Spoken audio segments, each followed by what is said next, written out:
So the Champions League matches are coming on soon. So this is just a quick little podcast about the Liverpool VAR decision that went against them in the Tottenham match. So I think the first replay that was shown during the match, you could quite clearly tell that he was onside, and they didn't put the lines up or anything. So you was thinking to yourself, is that the correct decision? And then obviously yesterday the audio has been released. Well, I think it was given to Liverpool the day before or something, and yesterday it was made public. And then just listening to that audio, it just looks like a bit of a mess, really. And I think the main point was that they didn't know what the actual decision was on the pitch. So I think there was confusion between them, or whether they thought the goal had been given or whether the offside had been given. So there was no clarity there. And I think there was, in that audio, about 4 different people. You could hear like 4 different people's voices, and you don't know who was in charge, or if there's a certain protocol between who has the main decision to make. So big mess up there. And today, Jurgen Klopp's, I think, is the pre-match interview for tomorrow's Europa League match. He said he wants a replay, or he said as the manager of Liverpool he would want a replay. So he didn't actually suggest he wants one, but that's what he would like. So a little bit confusing there as well. So I don't think that's going to happen. You can't have a replay for that match, because like many people have said, it just open up a can of worms. And there's been people even on social media today going, shall we replay the Champions League final between Liverpool and Tottenham? I even saw one where they said, let's replay the match between Liverpool and AC Milan Champions League final, because Dudek was off his line for the penalty shootout. So like I said, for everybody involved, I think it will be an absolute nightmare. So I don't think the replay is going to happen, and probably don't think that it should happen either.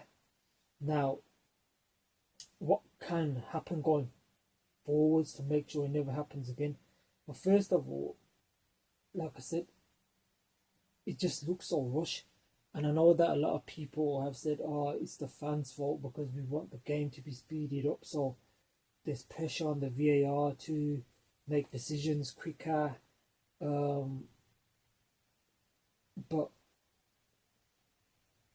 maybe there should be like a minimum 20 seconds or something before a decision could be made. Because even on that audio, I'm not sure who it was who said it, who noticed the actual mistake. And he said it quite quickly after Tottenham had taken the free kick. I think it might have been a couple of seconds maybe, where he says it's the wrong decision. So even then, if you give him 20 seconds or so minimum time to get the decision correct, so everybody's in sync almost, what's 20 seconds? If you've stopped the match anyway and you say, all right, we've got a minimum 20 seconds, everybody can just be sure. But like I said again, there was no protocol. So now you could even say, all right, what was the decision on the pitch? Because I don't think we heard that. What's the decision on the pitch? Offside. So everybody knows that's the decision on the pitch. So everybody can be clear of what the right decision is, what's the wrong decision, or what's been given, or what are they checking for. So that protocol, minimum time for decisions, 20 seconds, is quite long. It doesn't seem that long, but 20 seconds is still quite long. So if they have so even if it was like 30 seconds, then everybody knows, okay, we have a minimum of 30 seconds to check. Maybe the decision, when they found out it was the wrong decision, they could have still told the referee. I know the guy in charge said, all right, we can't do anything about it now because the game's kicked off. But surely they could when the ball's gone for a throw-in, or even when the game's still in play, they could just communicate to the referee and say, all right, something's happened here, something's wrong. And when the ball does go out of play, or the referee can stop it, and then he can just maybe go over to talk to the other officials and the managers, and then see what can happen from there. Because again, it's not one of those decisions which is your opinion. It was a matter of a fact.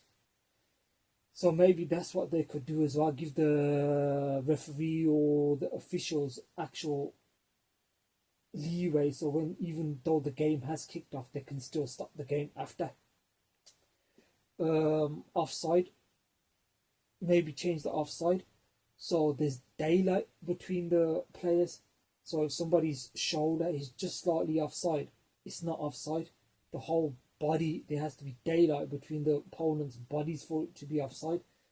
That will probably bring it down. Also, the percentage VAR. Do we need VAR? Who wants it? How much difference has it made? What's the difference? I'd like to know in terms of the decisions that it gets right, and how much has it negatively affected the game? Are the referees, if it's a tight one, can you let that go? Can you let human error be a part of football? Or is it worth all this start, taking the flow out of the game? Sometimes it's taken like 3, 4, 5 minutes to check decisions. Whether you take that out and you just let really, really tight ones go. But then again, like I said, you might as well just change the offside rule then a bit. And then video of the VAR room. Should we have a video and audio of what's happening in VAR? So when that decision was being made, should we have access to the video? And if not, why not? Maybe on the big screen, or the referees or the fans at home get the audio, so then you can hear exactly what's being said, and then even certain other officials can hear what's being said, and maybe they might notice something and they've got the power to say, actually, this is wrong. Whereas how many people, probably 4 in the room, that only privy to it. So maybe have a screen where you can actually see them live on the video, so you can see what they're actually doing.